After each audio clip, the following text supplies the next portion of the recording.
Hello guys, I'm Elongo Mix TV and welcome to my channel.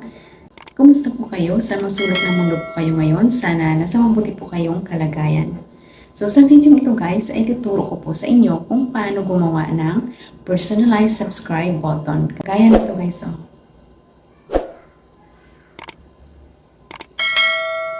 Sa mga hindi pa po nakakaalam or sa mga baguhan dyan, kung mga wala pa pong alam dyan, ako po pala ay gumagawa ng mga video tips regarding video editing na nababase lamang po sa aking mga nalalaman. So, kung gusto niyo pong matuto kung paano po mag-edit ng mga video, sundan niyo na lang po yung aking mga ginagawang content. Meron po akong mga link dyan sa description box sa ibaba. Pakiclick na lang po ng link para magkaroon po kayo ng idea. So, sa ngayon, para malaman nyo na ang bago na naman nating kaalaman, magsimula na po tayo.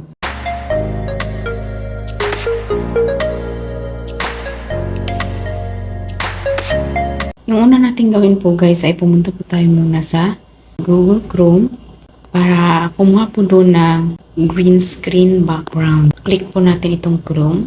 Then search po natin yung green screen background. Click po natin itong images. Pipili po tayo dito guys ng naka 16:9 na green screen. Pasensya na kasi sobrang hina po ng ating net kasi data lang po. Yung gawin po natin dito, ilong press po natin siya para download po siya natin.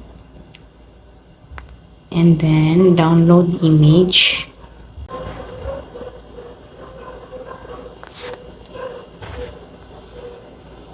So ito na siya, i-save po natin.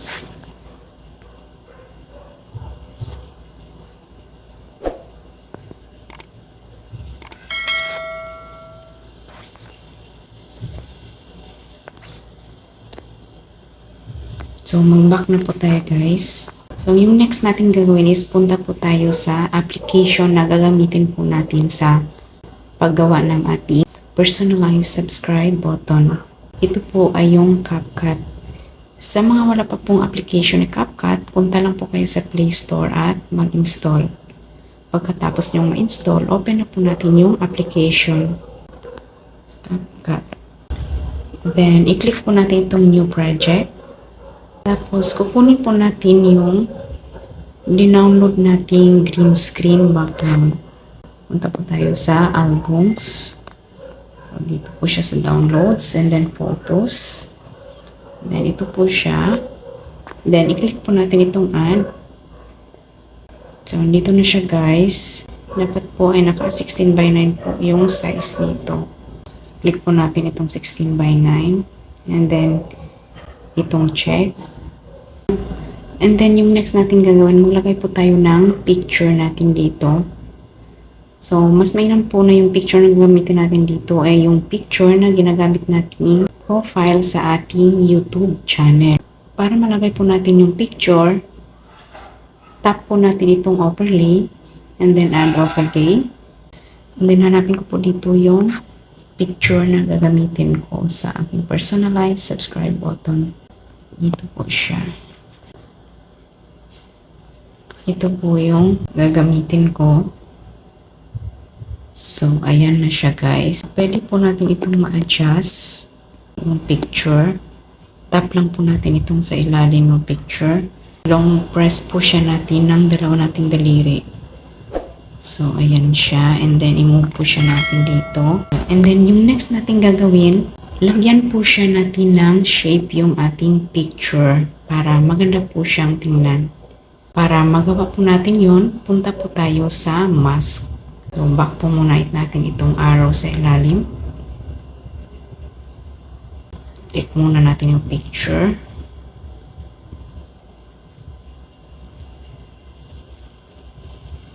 So, ito yung mask. I-click po natin ito. So, dito sa mask, guys, meron ditong pagpipilian ng mga shape na gusto nyong ilagay sa inyong picture. Para din siyang crop, guys. Pero yung kaibahan lang yung sa crop is square lang po siya.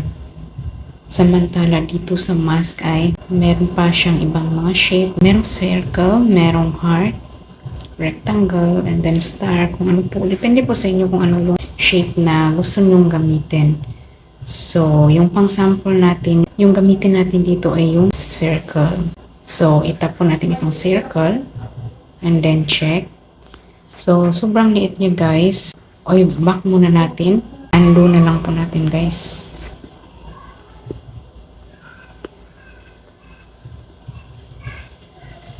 Balik ulit tayo. Circle, and then adjust po natin siya kasi sobrang liit, hindi siya makita. Adjust po natin dito sa arrow. So, ayan siya. So, ito mukhang okay na ito siguro. And then, itap po natin itong check sa ilalim. So, ayan na siya. And then, yung next natin gagawin, maglalagay po tayo ng name ng ating channel. So, i-back po natin itong arrow. And then, itap po natin itong text. And then, add text.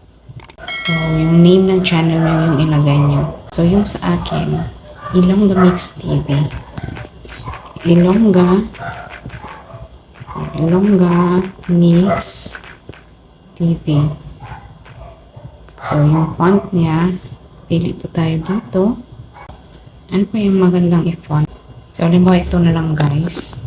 Then, yung style, ito, palitin lang natin siya. So, ayan siya guys. Okay na ito siguro. Try po natin yung ibang style. Halimbawa ito. And then, itap po natin itong check. So, andyan na sa. And then, yung next natin gagawin, maglagay po tayo ng subscribe button. Dapat meron po kayong subscribe button na nakasave na po. So, para malagay po natin yung subscribe button, back po muna natin dito sa ilalim. And then, mag-overlay po tayo ulit. And then, add overlay. Hanapin ko po yung subscribe button na sinave ko po dito. Ito siya sa downloads and videos. So, ito siya. And then, add. So, ayan na siya guys. Para makita po siya, punta po tayo sa cutout. Kasi naka-green screen po siya. Tap po natin itong cutout. Then, chroma key. And then, yung bilog na ito, i-drag lang po natin siya ng konti ay palabas. And then, yung intensity, gawin natin siya 100. And then, tap po natin itong check. Try po muna natin. So, sobrang laki niya guys. Yung gawin natin, i-adjust po siya natin. Long press lang po siya natin ng dalawa nating daliri. Para lumiit po siya.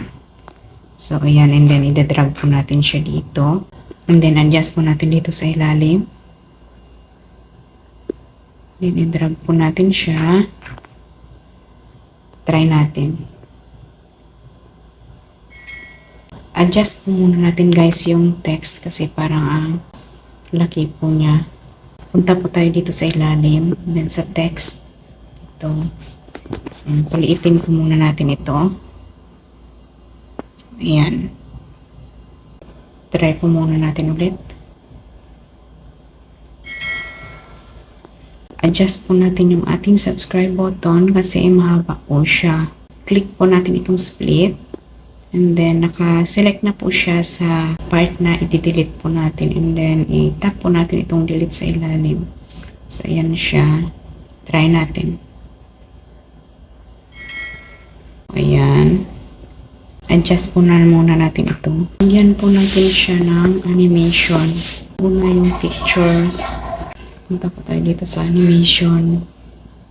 Pipili po tayo dito ng animation na gagamitin po natin. Yung mga naka-pro, hindi po natin ito magagamit kasi meron po itong bayad. So, yung mga walang sign na pro, yan lang po yung pwede nating magamit dito. So, hanap po tayo. Try po natin ito guys. So, yung fade in. So, sobrang bilis. Try natin adjust. And then, yung text niya. Lagyan natin ng animation. Back muna tayo dito sa arrow sa ilalim. Ito, and then text. And then yung name. animation, yung fade in. So, ayan. Try natin.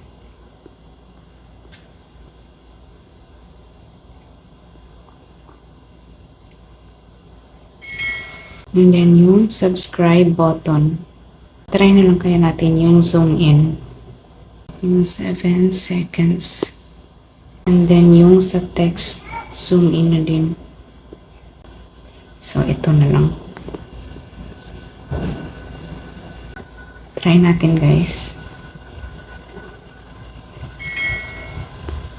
So, ayan na siya guys. Try siya natin ulit guys. So, ayan na siya. Kung okay na po ito sa inyo, isi-save na po natin siya. Tap po natin itong arrow sa itaas. So, exporting na po siya guys. Ayan siya. So, meron na po tayong personalized subscribe button. That's all for today's video guys. Sana meron po kayong natutunan kaalaman sa aking mga ibinahagi po sa inyo sa ngayong araw. At kung bago pa lang po kayo sa aking channel, pag-click na lang po ng subscribe button dyan sa ilalim at isama nyo na din po yung notification bell para maging updated po kayo sa aking mga susunod na videos. Maraming salamat po and God bless!